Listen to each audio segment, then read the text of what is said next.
It's time for another weird Street Fighter game and talk about one that is something of an oddity. A super oddity, you may say, because today we'll be looking at the Amiga 500 version of Super Street Fighter 2, which was the third Street Fighter game to come out on the platform after the original Street Fighter and the plain old vanilla Street Fighter 2. Super Street Fighter 2 was the fourth iteration of Street Fighter 2 to be released after Street Fighter 2, Street Fighter 2 Champion Edition, and Street Fighter 2 Turbo. Well, actually, this was at least the fifth if we also include the Sega Mega Drive release of Street Fighter 2 Special Champion Edition. Each iteration had brought new speed and boss characters that were now playable, but Super Street Fighter 2, which was subtitled The New Challengers, was the first to truly expand the roster with 4 brand new characters to play as and fight against. These new characters being DJ, Fei Long, Cammy, and T-Hawk. The original version of Street Fighter 2 is something that was heavily reduced to be playable on the Amiga 500, so you had to wonder how the good people at Capcom and the people at US Gold thought they were going to put this follow-up, Super Street Fighter 2, onto the humble Amiga 500. This version of Street Fighter 2 is difficult for me to assess as, on one hand, to actually play the game, I think they managed to pull off a better version than the original Street Fighter 2 on Amiga. There's perhaps a bit more to the gameplay. You can choose to play the game with 1 action button or 2 action buttons, or you can play it with a keyboard, which opens it up to 6 button controls. The game also features all 16 of the Street Fighters, which include the original 8 fighters, the 4 bosses, and these 4 new challengers. For Amiga owners, this was doubling the cast from Street Fighter 2, as the Amiga didn't get a version of Champion Edition or Street Fighter 2 Turbo. This, of course, did mean that the game came on many more floppy disks. In fact, this was a 7-disc game, compared to Street Fighter 2 being a 4-disc game. And let's do the math on this for just a moment. The original Street Fighter 2 featured all 12 characters spread across 4 discs, which when you do the maths is basically 3 characters per disc. And that also includes all the stages and the music for the various characters, as well as the title and loading screens, bonus stages where you'd be smashing up cars, and also all of the endings. With all of this considered, it may not be an even split that there were 3 characters per disc, but in comparison, I wonder why Super Street Fighter 2 ended up on 7 discs. The game does feature 4 new characters, but by that standard of the previous game, this should have been, in theory, maybe only 1 or 2 extra discs. If the original Street Fighter 2 had 3 characters plus a bonus stage on a disc, then why cannot 4 characters fit onto 1 disc here? Or 3 on one and 1 on another, along with the new animated intro? Well, it's probably because this isn't just the Amiga 500 Street Fighter 2 with 4 extra characters. This is a completely new version from the ground up remade. And generally speaking, it looks a lot worse than the previous version.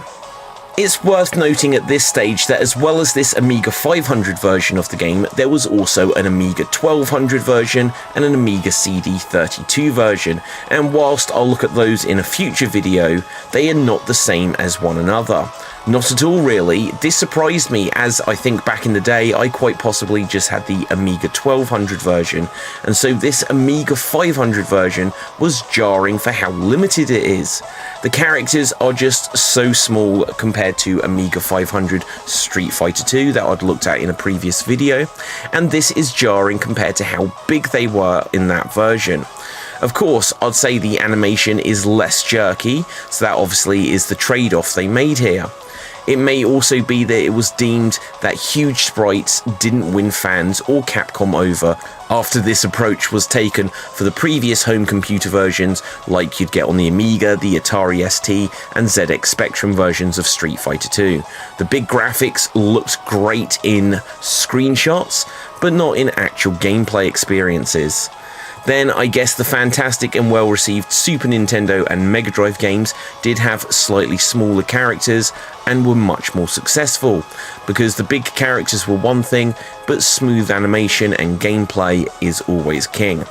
The backgrounds don't move, and you do feel further away from the action, and whilst this is playable enough, Amiga owners were now feeling that they weren't getting parity with the same game as found on Super Nintendo. The game is stupidly easy on normal difficulty, with me almost never losing a round.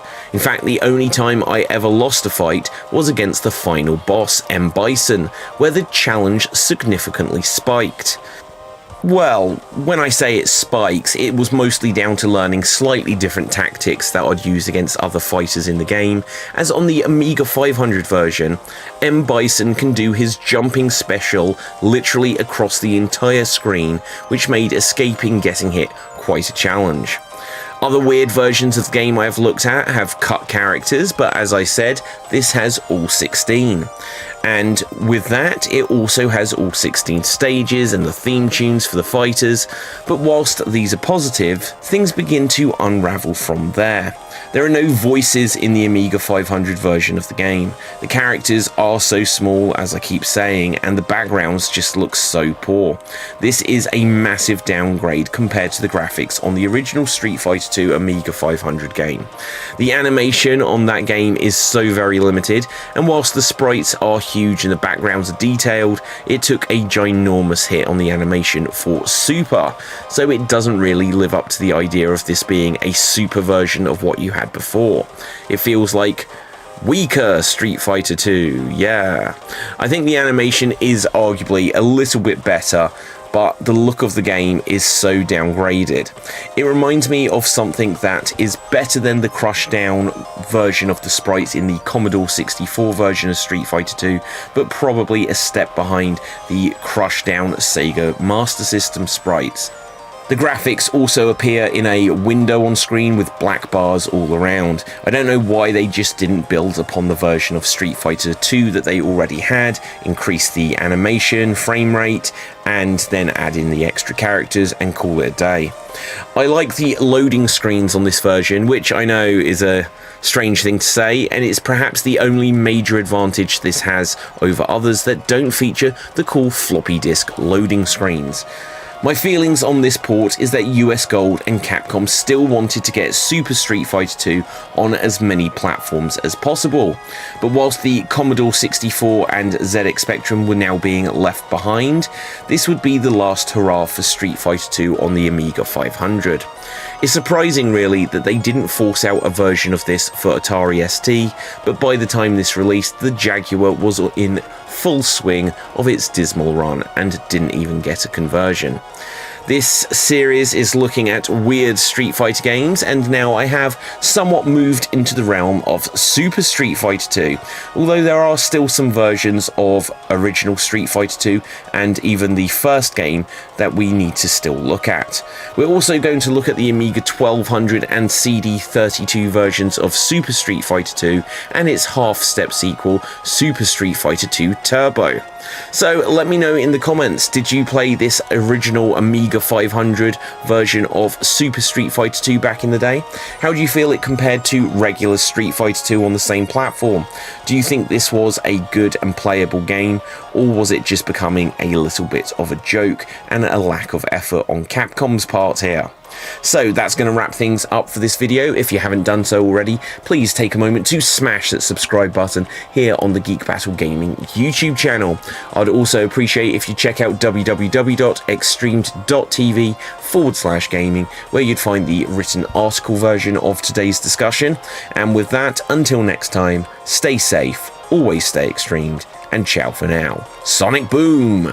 And we're off the air.